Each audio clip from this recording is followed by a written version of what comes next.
मोहभंग पहले प्यार से भाग 7।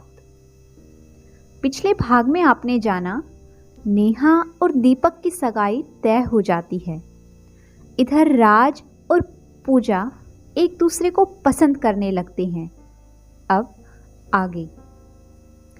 राज का दिल पूजा से प्यार करने लगा था, मगर दिमाग कहता था तब तक दिल को संभाल लो जब तक कि अपनी पत्नी को सारे सुख देने लायक ना बन जाओ। राज को तो अक्सर इस बात पर पछतावा होता कि अगर वो भी अमीर होता तो निधि उसे छोड़कर यूं ना जाती। और ऐसी ही बातों को सोचकर वो खुद को उन खुशियों से भी दूर रखता था जो बाहें पसारे उसकी राह देख रही थी। इंसान का मन भी बड़ा विचित्र होता है। जो उसके पास होता है उसे उसकी कद्र नहीं होती। उन चीजों को पाने की जद्दोजहद करता रहता है जो मात्र परछाई हैं। नेहा और दीपक की सगाई में बस 2 दिन बाकी हैं। अनुपमा और आरती अपने अपने पति के साथ आ गई हैं। अनुपमा का बेटा सबके लिए खिलौना बन गया है। हर कोई उसे गोद में खिलाना चाहता है। वो इतने सारे लोगों को देखकर परेशान हो गया है।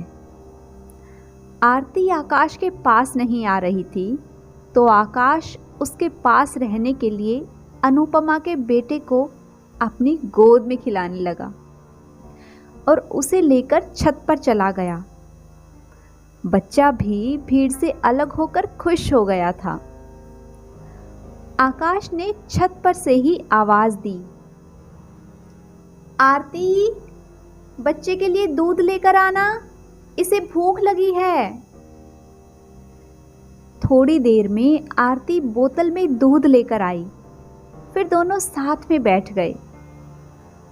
आकाश ने बच्चे को आरती की गोद में दे दिया और आरती को प्यार से देखने लगा। क्या सोच रहे हैं? यही कि तुम मुझे इग्नोर कर रही हो। सॉरी। किस लिए? मैं तो मजाक कर रहा हूं। अच्छा, जरा पास आइए। आकाश आरती के पास आ गया तो आरती ने बच्चे को आकाश की गोद में दे दिया और आकाश के गाल पर हल्के से चूम लिया। आप बहुत क्यूट हो। दोनों फिर बच्चे के साथ खेलने लगे थे। अब सभी मैरिज हॉल में आ गए थे। स्टेज पर दीपक और नेहा बैठे थे। पंडित जी ने पहले दोनों को साथ बिठाकर पूजा करवाई। फिर दोनों ने एक दूसरे को अंगूठियां पहनाई। सभी परिवार वाले नए जोड़े के साथ तस्वीर बनवाने लगे। नेहा ने बाबू को अपनी गोद में ले लिया। नेहा और दीपक बहुत खुश थे और एक दूसरे को प्यार से देख रहे थे। दूसरे ही दिन मंदिर में दोनों की शादी होनी थी। सुबह ही सब लोग मंदिर आ गए और मुहूर्त के समय पर शादी संपन्न हो गई। पूजा ने घर पर भाभी के आने की तैयारी कर ली थी। नेहा ने दीपक के साथ गृह प्रवेश किया। पूजा ने दरवाजे पर चावल से भरा कलश रखा था, जिसे नेहा ने अपने दाहिने पैर से गिराया और दीपक के साथ अंदर आई। नेहा का वेलकम करने अनुपमा और आरती भी पूजा के घर आ गई थी और जाते समय पूजा को भी अपने साथ ले गई। अब पूरे घर में दीपक और नेहा ही थे। अभी बस रात के 7 बजे थे। दोनों के पास बहुत वक्त था। नेहा को नींद आ रही थी तो दीपक नेहा के बालों को अपनी उंगलियों से सहलाने लगा। नेहा ने दीपक की गोद में अपना सिर रख दिया और सुकून से सो गई। दीपक ने उसे अच्छे से बिस्तर पर सुलाया और नेहा के माथे पर चूम लिया। करीब 10 बजे नेहा की नींद खुली तो दीपक उसके पास नहीं था। नेहा दरवाज़ा खोलकर बाहर निकल रही थी कि उसके ऊपर फूल गिरने लगे। नेहा मुस्कुराते हुए अपने पैर बढ़ाने लगी। जमीन पर फूल बिछे हुए थे। फूल टेबल के पास खत्म हो गए थे और टेबल पर एक गिफ्ट रखा था। साथ में एक चिट्ठी भी थी। नेहा पढ़ने लगी। नेहा, बुक्स खोलो। उसमें गाउन है, उसे पहनकर छत पर आ जाना।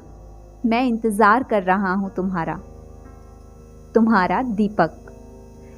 नेहा ने मुस्कुराते हुए बॉक्स खोला।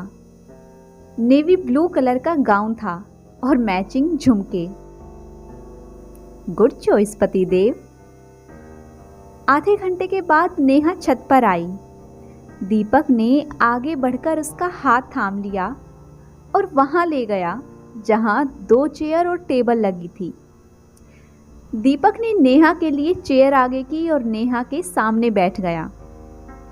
टेबल पर नेहा के फेवरेट कढ़ी चावल और आलू की भुजिया थी।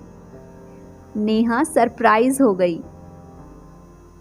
आज तो खाना कुक ने बनाया था ना? और वो तो पुलाव, पनीर टिक्का, कचौड़ियाँ और जो भी था, कम से कम ये सब तो नहीं था।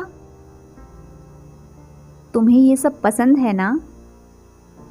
हाँ, बहुत। पर बनाया किसने है? मैंने। आपने? पर आपको तो खाना बनाना आता ही नहीं। ऐसा नहीं है। जब पूजा छोटी थी तब मैं ही बनाता था। पूजा से पूछकर पता चला कि तुम्हें कढ़ी चावल और आलू भुजिया पसंद है, तो आज बना दिया। दीपक, आप बहुत अच्छे हो। आपने मेरे लिए इतना कुछ किया, पर मैंने तो आपके लिए कुछ भी नहीं किया। हाँ, तो क्या हो गया नेहा? अब हमारे बीच कुछ भी तेरा मेरा नहीं होना चाहिए। जो भी है हमारा है। मायने बस ये रखता है कि हम साथ रहें और खुश रहें। फिर दोनों ने खाना खाया और दीपक ने नेहा का हाथ पकड़ लिया और छत पर ही रूम में लेकर गया जो फूलों से सजाया गया था। नेहा बहुत खुश थी और दीपक भी, क्योंकि दोनों के प्रेम को आज पूर्णता जो मिल गई थी। सुबह सुबह नेहा नहाकर आई थी और अपने गीले बालों को सुलझाने में लगी थी। बालों से पानी उड़कर दीपक के चेहरे पर पड़ रहा था। दीपक चुपचाप उठकर नेहा के करीब आ गया था और उसकी ओर बढ़ रहा था कि नेहा ने अपने हाथ बीच में ला दिए। रुकिए, पहले पूजा। अरे, क्या बात करती हो? इतने सुबह पूजा से बात करनी है? पता है ना, वो तुम्हारे घर में है। ओफो, आप भी ना, कुछ नहीं पता है आपको। पहले नहा कर आइए, सब जान जाएंगे। ठीक है, अब तुम्हारा हुक्म है तो मेरी क्या मजाल है। अभी नहा कर आता हूँ। दीपक नहा कर आ गया तो दोनों ने मिलकर भगवान की पूजा की और भगवान को धन्यवाद किया कि उन्होंने दोनों को एक दूसरे से अटूट बंधन में जो जोड़ दिया है। जिंदगी अपनी तर्ज पर चल रही थी। राज ने बीए क्लियर कर ली थी और आज ही इंटरव्यू देकर आया था।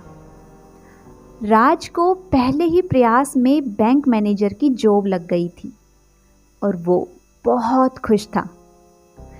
15 दिनों बाद उसे ज्वाइन करना है। क्या राज और पूजा मिल पाएंगे? 1 साल से राज ने पूजा की तरफ ध्यान नहीं दिया है, तो क्या उसके दिल में राज के लिए अभी भी प्यार है? जानेंगे कहानी के अगले भाग में। तब तक अगर आप सभी ने इस कहानी के पिछले भाग नहीं सुने हैं तो चैनल पर विजिट करके ज़रूर सुन लीजिए। अगर आप सबको आज की ये कहानी पसंद आई है तो वीडियो को लाइक कीजिए, शेयर कीजिए। अगर आपने अभी तक चैनल को सब्सक्राइब नहीं किया है तो ऐसे ही मज़ेदार कहानियाँ सुनने के लिए चैनल को जल्दी से सब्सक्राइब कर लें। Thanks for watching.